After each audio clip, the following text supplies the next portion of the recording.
it's now time for me to put you under pressure. If you fail this cooking challenge, maybe you need to stick to your day job, young man. Gordon Ramsay challenged Uncle Roger? Ooh, this ought to be a good video. If you are new to the channel, guys, my name is James Makinson. I've been cooking for many years in many different places, and I have plenty of recipes and reaction videos on my YouTube channel, but also my cookery course. So if you are interested in seeing all of these things, well, you can see more information in the description down below and on my YouTube channel. So if you do happen to enjoy this video, then be sure to give it a like and a share, and don't forget to hit that subscribe button and the bell notification so you don't miss out on any future content. Now, let's get started. Hiya! Uncle Roger! Stealing Uncle Roger catchphrase? It's your favourite chef, Uncle Gordon. Now, honestly, you've given me such a panning over the last 5 years. It's now time for me to put you under pressure.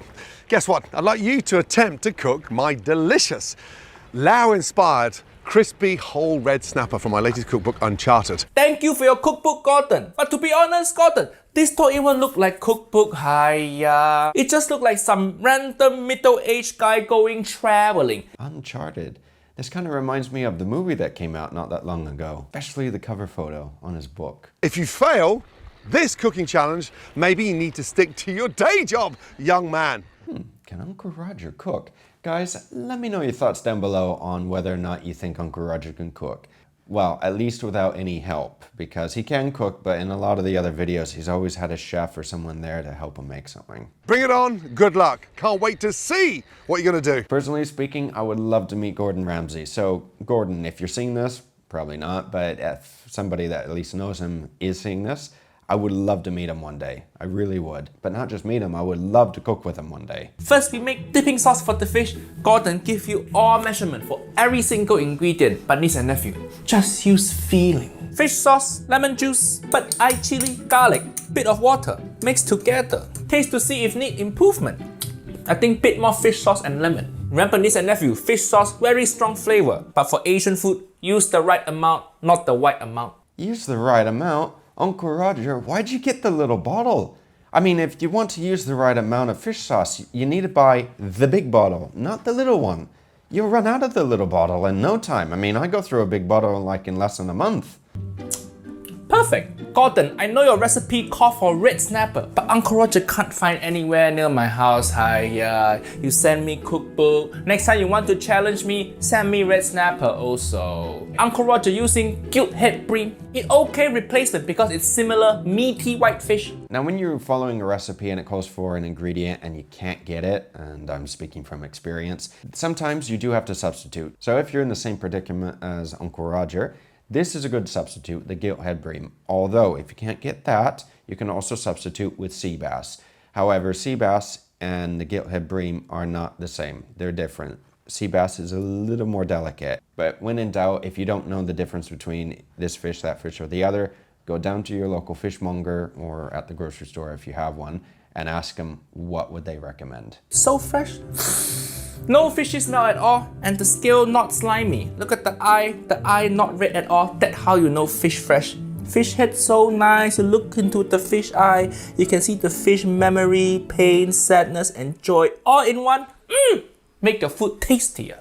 If you notice that your fish is a little slimy, it doesn't mean that you need to throw it away. It would be a good idea to give it a bit of a rinse just to get rid of that excess slime that you actually have on the fish. However, if you notice that the eyes are starting to turn like a little cloudy, the fish is starting to turn, especially if it's starting to smell fishy. Now, that doesn't necessarily mean you need to toss it. You can run it under some cold water just to see if it improves that. If it does, okay, but it's always best to err on the side of caution. So when in doubt, chuck it out. Dry the fish a little bit because we want to make sure after frying it crispy. You want the fish to be drier than my ex-wife, Auntie Helen. Now that should have been a sorry children. Like really, it should have been. Yeah, and I'm not trying to steal his catchphrase, but sorry children. And we score the fish. Scoring, just fancy cooking term for cutting fish little bit so it cook better. Uncle Roger's doing good. Scoring the fish helps the fish to cook faster. And you can also stuff the fish with extra herbs and spices in the slits that you made. Now, since you're going to be leaving the skin on though, it is a good idea to triple check that all the scales are off on the fish because you don't want to be eating scales. Don't be lazy. Score both sides. Season the fish with kosher salt. Feel free to be generous with it. It don't matter. It's not gonna be too salty. Give the fish nice massage. Uncle Roger imagining this fish to be like Auntie Esther. And don't forget, the inside of fish cavity also needs salt. Feel free to salt bay that shit. But Gordon, just kosher salt not enough. You also need the make shit good ping of flavor. The cocaine of cooking. MSG free. No, Uncle Roger is actually using MSG on the fish. You don't need it. I mean, honestly, it's kind of like taking a blowtorch, and I mean the big ones, you know, the flamethrowers, to make a pizza. You don't need it. Season everything generously. Stuff the cavity with garlic, ginger, Thai basil, lime leaf for some nice citrus flavor, lemongrass. Jamie Oliver loved to spank lemongrass. Now I need to spank it. Food is for eating, not for spanking. That's true. Jamie does love to spank his lemongrass. Just cut lemongrass. Instead of spanking, just use your knife. Hit like that. Crushing it release flavor. Just imagine lemongrass like your enemy. Jamie is actually Uncle Roger's enemy now, isn't he? I actually think that Uncle Roger is Jamie's worst nightmare. Like, seriously. I mean, quite honestly, how many of you would actually pay to see Uncle Roger and Jamie have a cook-off or a challenge? Like, seriously, I would. I would pay to see that. And, well, you know, maybe it'll happen one day. Who knows? Uncle Roger worried all the stuff in there gonna fall out when I fry it, so use some skewer to zip it up. When we stuff things into fish cavity, usually we use it when we steaming fish, but deep frying. The moment fish go in wok, all the stuff in there completely burnt. Not sure this gonna make the fish more flavorful. Gordon, let's see how your recipe is. Uncle Roger using the little skewers is doing good. You can do this. It's an easy way of trying to, well, prevent the things from falling out of the fish when you're going to be frying them. In the old days, you don't see it as much today, but you still do sew meat. So, especially poultry. You would sew the poultry shut if you were to stuff it with something and then roast it or cook it. However, with frying and everything, I think the skewers are actually a better option. Done. Time to cook. Grab your wok. Wok not just for egg fried rice, niece and nephew. Wok is most versatile kitchen appliance. You see this shit? Throw away your saucepan. Don't need this. Use wok for everything. Alright, now this is one thing you do not want to tell to a French chef. Seriously. All you need in kitchen is wok, rice cooker, and white people wok, aka cast iron skillet. Heat up your wok. Remember, don't use olive oil for frying. This vegetable oil. Wait for oil to get hot. Gordon traveling all over the world, but he don't go to Malaysia.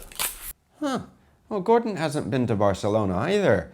Well, he's going to uncharted, so, you know, places that a lot of people don't typically go. Barcelona is pretty popular to visit, but still, Gordon, you should visit Barcelona sometime.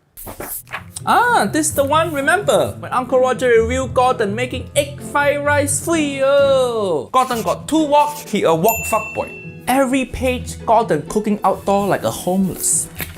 Uncle Roger remember being married also. Every time wife argue with me, I have to cook outside too, so Uncle Roger feel your pain. Gordon and his wife argue so much, he published a whole book. It's possible, but the other thing is that Gordon actually has a team of people, and I think that Gordon has a lot of people working for him. That's how you know oil hot enough. But niece and nephew, be very careful, because once fish go in, the oil gonna squirt out a little bit.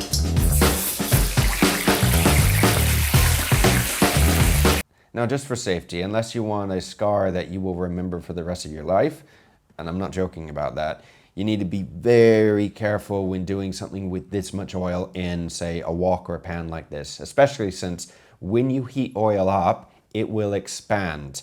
So you never want to fill the pot up that you're going to be using by too much, because what can happen is that it can overflow when you add something, especially that has a lot of moisture like the fish, to it. It'll just start popping everywhere and it'll, you know, run over. Leave it in there for 10 minutes.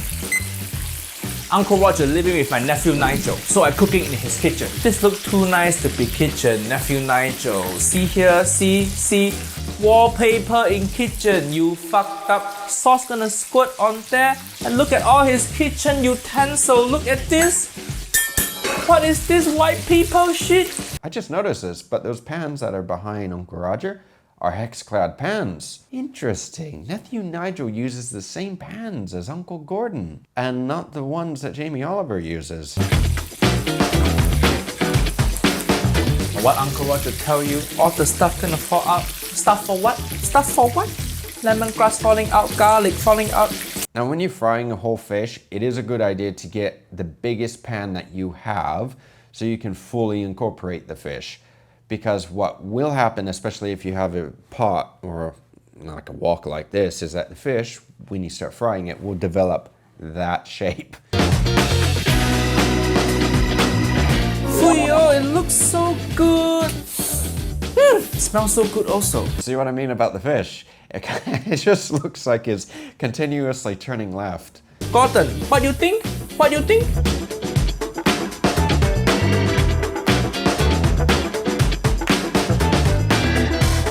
In Southeast Asia, everybody eat fish with hand. So dig in. Look, crunchy on outside, nice and soft on inside.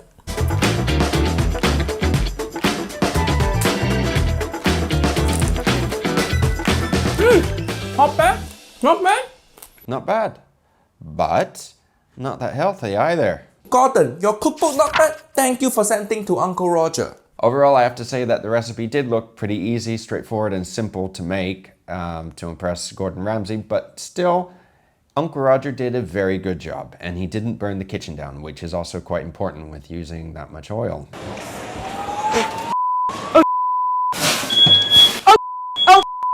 Now, if only Uncle Roger's arch nemesis, which is Jamie Oliver, could do the same thing and challenge Uncle Roger, that would be a video that I would love to see. Woo! Yeah! Let me know your thoughts down below, guys, on any other recommendations, what you think about this video as well, and well, what you think about the Jamie and Uncle Roger situation.